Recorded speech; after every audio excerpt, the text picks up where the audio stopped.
Today we are making a cake that I've been itching to make for a long time. Finally, the third movie of How to Train Your Dragon is out, and Toothless got a little girlfriend.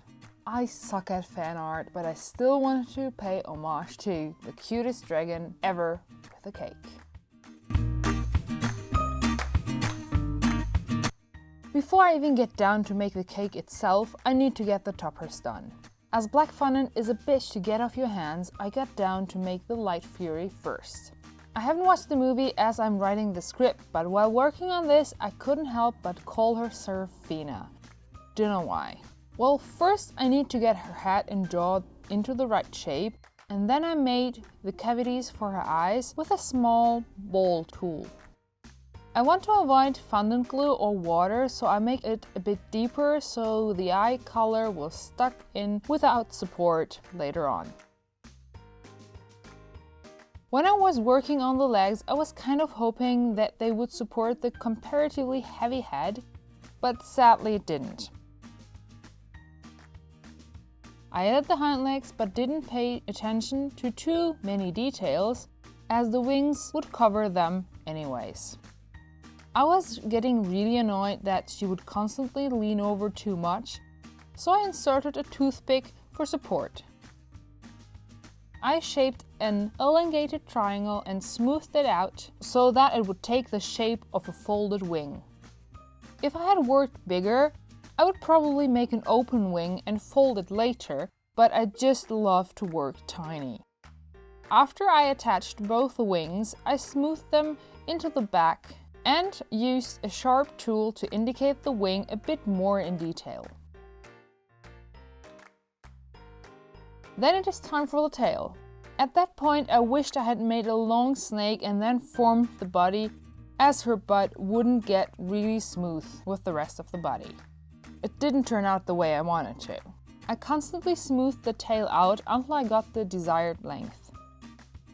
While I was looking at my references, I saw those fins at the start of the tail, so I made a thin layer of white and cut out the approximate shape of the fin and smoothed it onto the tail.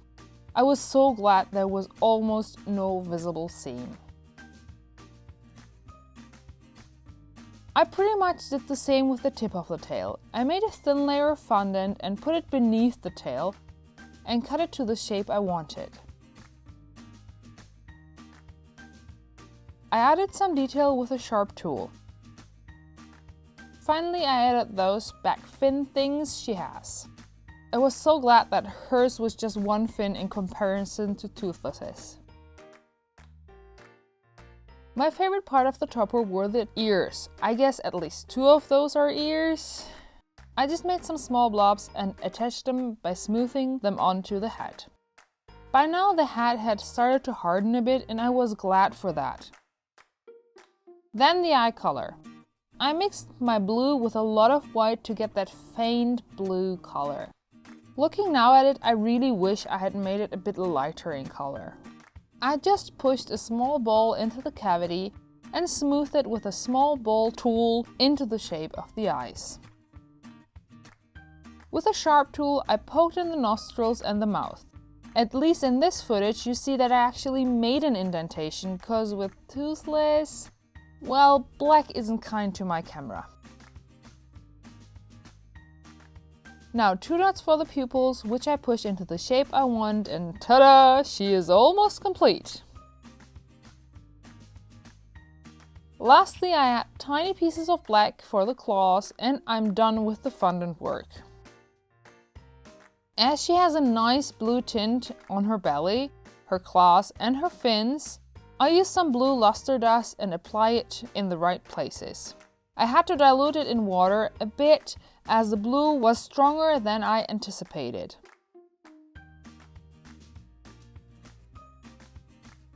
And I almost forgot to hide the toothpick. I cut it a bit shorter and put a soft piece of fondant onto it and smoothed it out. No traces! Yay! As a last little touch, I was adding white luster dust without any fluids to just get a hint of sparkliness onto her. Thanks to the experience I gained while making the Light Fury, I went into Toothless with much more confident and made that long snake and formed it to be his body. I directly cut the toothpick to size and hid it. Again, the jaw and the front and back legs were attached lickety-split.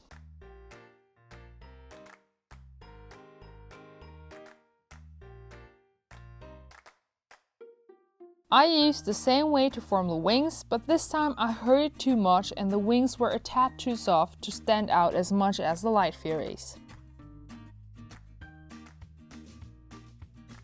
Next, the cavity for the eyes, the nostrils, and a small line to indicate the middle of his head. Like I said, I pushed in the mouth, but in the footage it is almost not visible, which is really too bad. Again, I mixed my own green and pushed it in just like with the Light Fury. At least this green was closer to the original. Some black fondant dots for the pupils, which I stretch out with my tiny bowl tool. I wouldn't know what to do without these handy little things. As Toothless has more of those ear thingies, I first made them and coordinated the size and worked from the middle to the sides.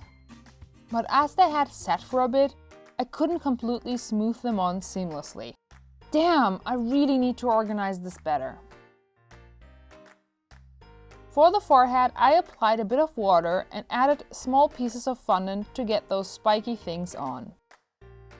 And speaking of spikes, I added small triangles to the back of our little Toothless and tried to streamline them.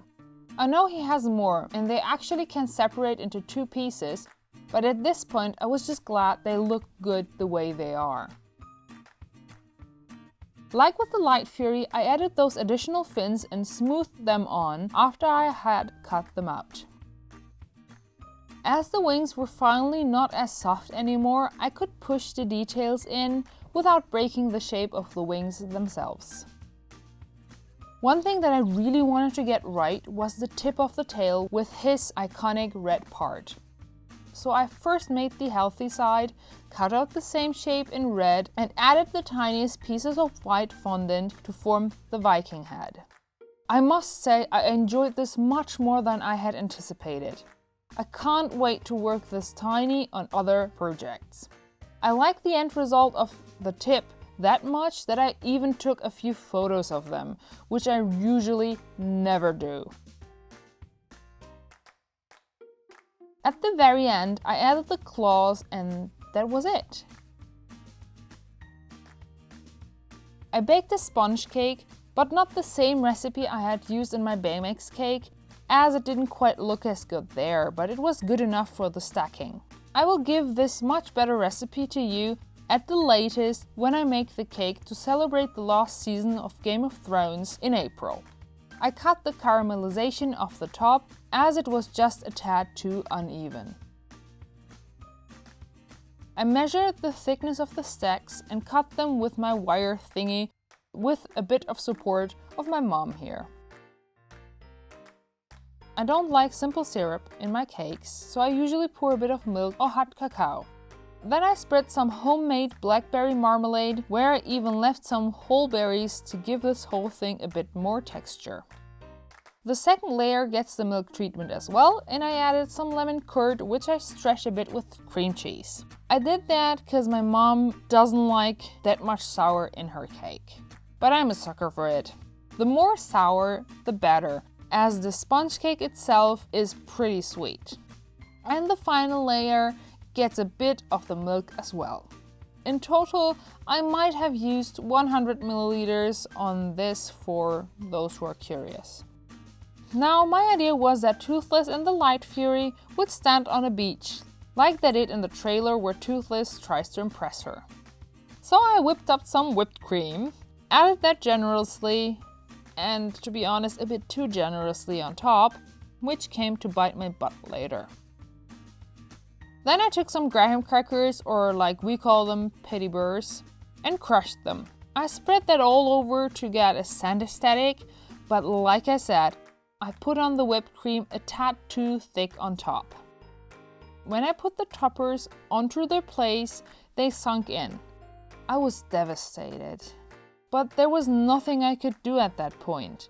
I jokingly told my mom that they probably sunk in a bit, cause you know, it's sand and they're pretty heavy creatures.